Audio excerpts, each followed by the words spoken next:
Bab 134. Charles hanya menatapnya dengan sorot khawatir, tetapi ia tidak berkata apa-apa lagi. Ia tahu, Aryo bukan anak kecil lagi. Namun, di balik ketegasan pemuda itu, Charles bisa merasakan beban yang tengah dipikulnya. Malam semakin larut, tetapi bagi Aryo, pikirannya masih berputar, seakan tak mau memberinya kesempatan untuk beristirahat. 76. Setelah menghabiskan waktu berbincang dan minum-minum dengan Charles di dapur, Aryo akhirnya masuk ke kamar pukul 3 pagi. Ia menguap lebar, rasa kantuk semakin berat menghampiri. Saat berbaring di tempat tidur, ia melihat Dewi tidur pulas di sampingnya. Perlahan, Aryo menarik tubuhnya mendekat dan memeluk Dewi dari belakang. Dewi yang merasakan pergerakan di sampingnya menggeliat kecil, lalu membuka mata setengah sadar. Suaranya terdengar serak saat bertanya, "Mas Aryo baru masuk kamar?" "Iya, sayang. Aku abis minum dan ngobrol sama Om Charles," jawab Aryo pelan. Dewi menggerakkan tangannya meraba ponsel di meja samping tempat tidur. "Jam berapa sekarang, Mas?" "Masih jam 3. Tidur lagi?" "Iya," ucap Aryo sambil mengecup puncak kepala istrinya. Dewi mengangguk kecil sebelum kembali memejamkan mata dan tertidur dalam pelukan Aryo. Tidur Aryo tidak berlangsung lama. Pukul 6 pagi, suara ponselnya berdering. Ia masih terlalu mengantuk untuk merespons, membiarkan panggilan itu berlalu. Namun, setelah 3 kali ponselnya berbunyi, Dewi akhirnya terbangun. "Mas, kenapa nggak diangkat?" tegur Dewi, suaranya masih mengantuk. "Biarkan saja, Dewi. Aku masih ngantuk," gumam Aryo tanpa membuka mata. "Tapi kalau penting gimana? Coba lihat dulu, siapa yang telepon," desaknya. Aryo menghela napas malas, lalu meraih ponselnya dan melihat sekilas nomor yang tertera di layar. "Dari mansion," gumamnya pelan, kini sedikit lebih sadar. Dengan mata setengah terbuka, ia akhirnya mengangkat panggilan itu. "Halo, Bi. Ada apa pagi-pagi begini menelepon?" tanyanya.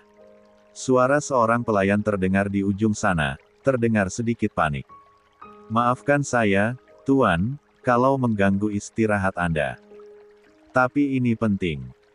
Tadi, saat perawat masuk ke kamar Pak Bambang untuk mengantarkan dia menemukan beliau pingsan, dan dari mulutnya keluar busa." Aryo tersentak, rasa kantuknya langsung menghilang. "Apa?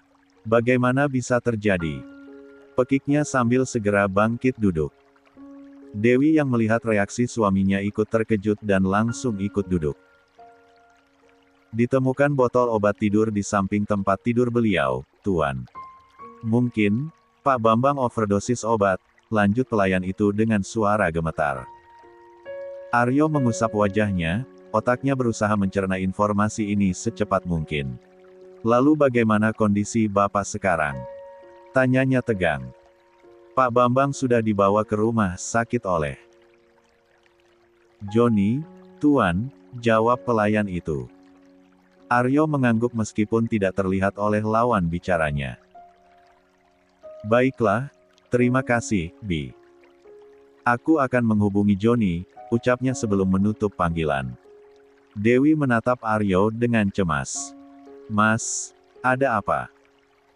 Aryo menghela nafas panjang sebelum menatap istrinya. "Bapak ditemukan pingsan di kamar, mulutnya mengeluarkan busa. Sepertinya beliau overdosis obat tidur." 77. Mata Dewi membesar. "Ya Tuhan, Mas, kita harus segera pulang sekarang." "Aku telepon Joni dulu sebentar," jawab Aryo. Aryo pun segera menelepon Joni. Sambil menunggu panggilan tersambung, pikirannya dipenuhi kekhawatiran. Tak butuh waktu lama, suara Joni terdengar di ujung telepon. "Halo, Tuan Aryo." "Joni, bagaimana kondisi Bapak sekarang?" tanya Aryo langsung, suaranya tegang. "Pak Bambang masih diperiksa oleh dokter, Tuan. Kami belum mendapatkan hasil pastinya, jawab Joni, suaranya terdengar sedikit gemetar. Maaf, saya belum sempat memberi kabar lebih dulu. Saya panik melihat kondisi beliau tadi. Aryo menghela napas panjang, mencoba meredam emosinya. Tidak apa-apa. Yang penting sekarang Bapak sudah mendapatkan penanganan. Aku akan segera pulang ke rumah. Kamu tetap di sana dan terus beri aku kabar. Baik, Tuan, sahut Joni cepat. Aryo menutup telepon dan menoleh ke Dewi, yang sedari tadi menatapnya dengan cemas. Mas, gimana keadaan Bapak? Tanyanya pelan. Masih diperiksa dokter. Kita pulang sekarang ya, ucap Aryo seraya bangkit dari tempat tidur. Baiklah Mas. Aku akan siap-siap dulu, Mas Aryo lebih baik bilang pada ibu dan nenek, sahut Dewi seraya bangkit dan mengambil koper yang berada di sudut ruangan. Tanpa membuang waktu, Aryo keluar dari kamar dengan langkah tergesa, namun tetap berusaha tenang. Latahu harus memberitahu Bu Sekar dengan hati-hati agar tidak membuatnya panik, terutama karena ada Nenek Lasmi. Saat tiba di ruang keluarga, ia melihat Bu Sekar sedang duduk di sofa, menyeruput teh hangat. Aryo menghampirinya dan duduk di sampingnya. Ibu. Aryo berbicara pelan, menatap ibunya dengan serius.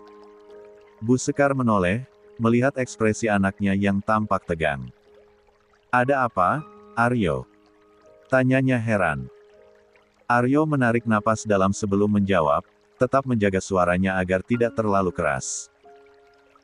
Tadi pagi, Bapak ditemukan pingsan di kamarnya. Mulutnya mengeluarkan busa, dan di sampingnya ditemukan botol obat tidur. Sekarang beliau sedang berada di rumah sakit. Bu Sekar terdiam sejenak, matanya membesar karena terkejut. Astaga, bagaimana bisa? Suaranya sedikit bergetar. Aku belum tahu pasti, Bu.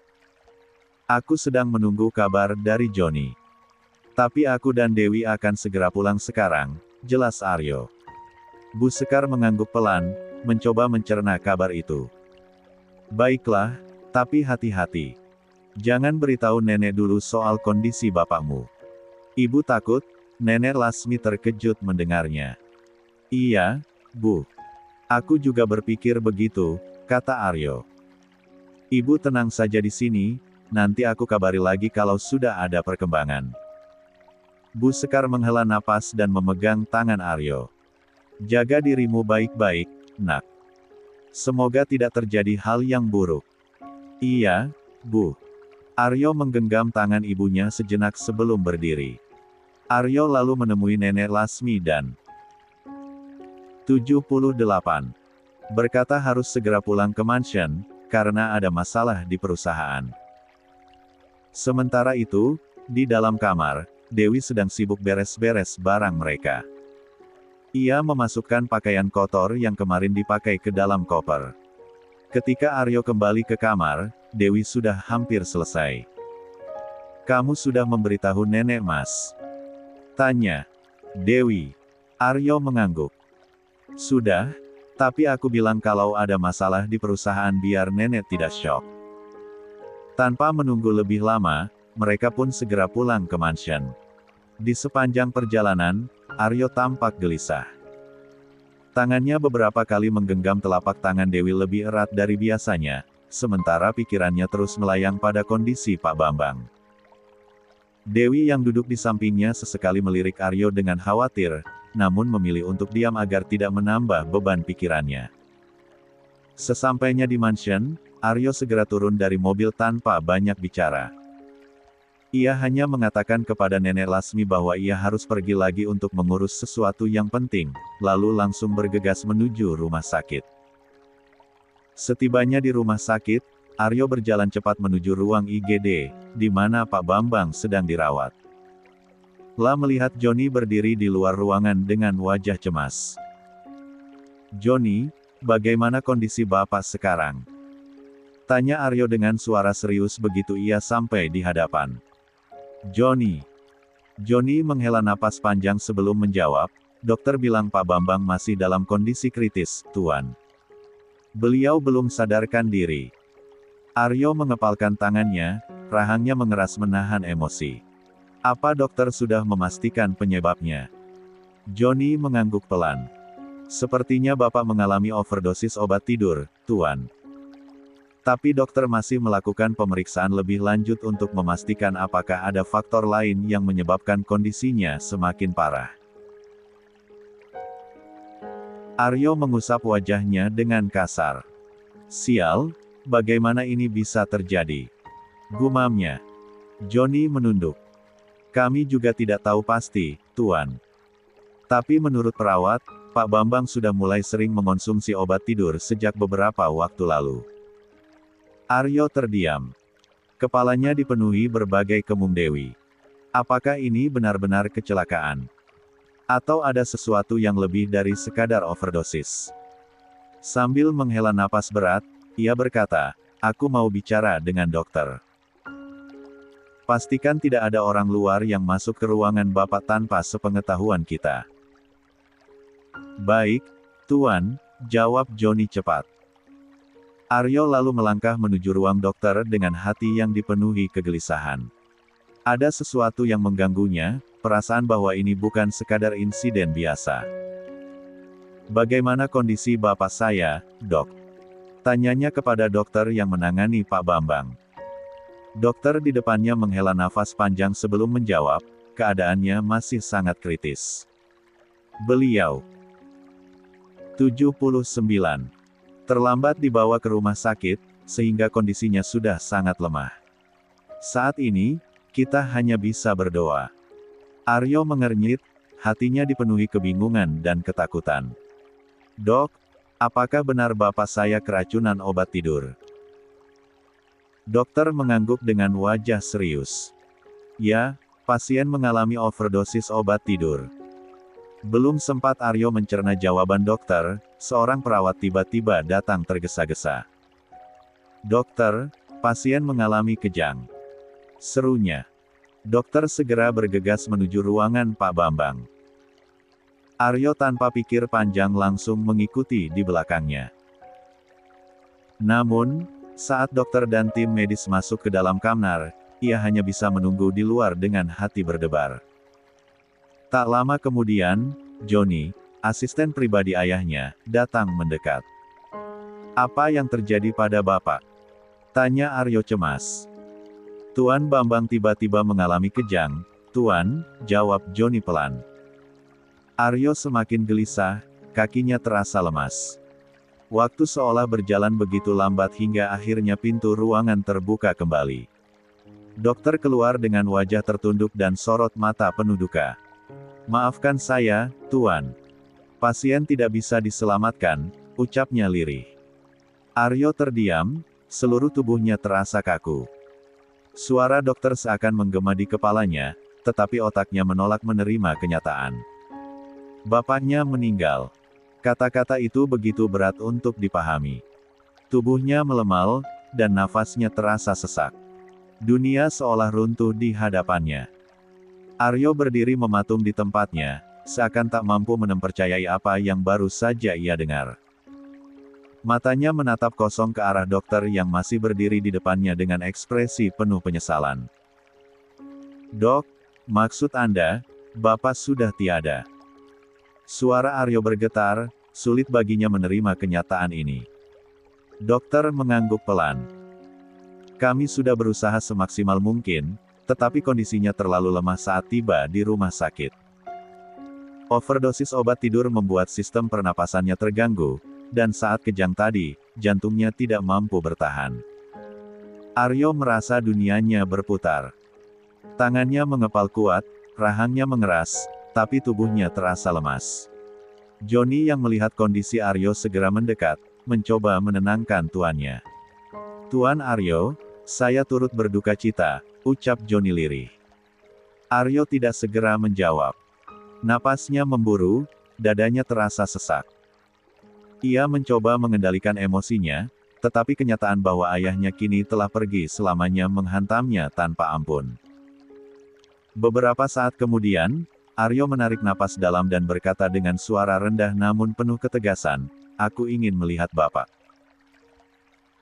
Dokter mengangguk dan memberi isyarat kepada perawat untuk mengizinkan Aryo masuk. Dengan langkah berat, Aryo berjalan ke dalam ruangan, di mana tubuh Pak Bambang kini terbaring selamanya.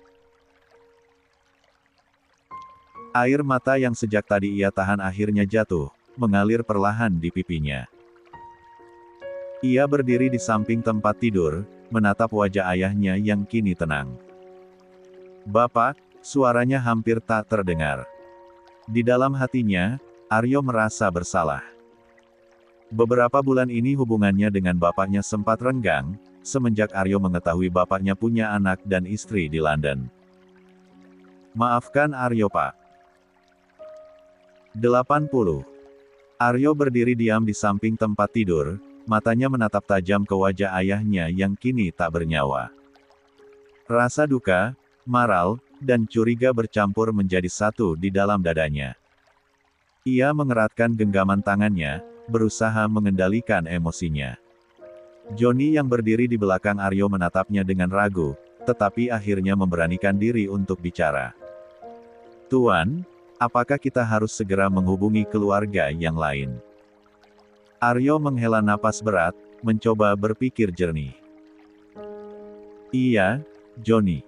Hubungi Dewi dan bilang padanya agar berhati-hati saat memberikan kabar ini pada nenek. Aku juga ingin laporan medis lengkap dari dokter. Kita harus pastikan tidak ada kejanggalan dalam kejadian ini."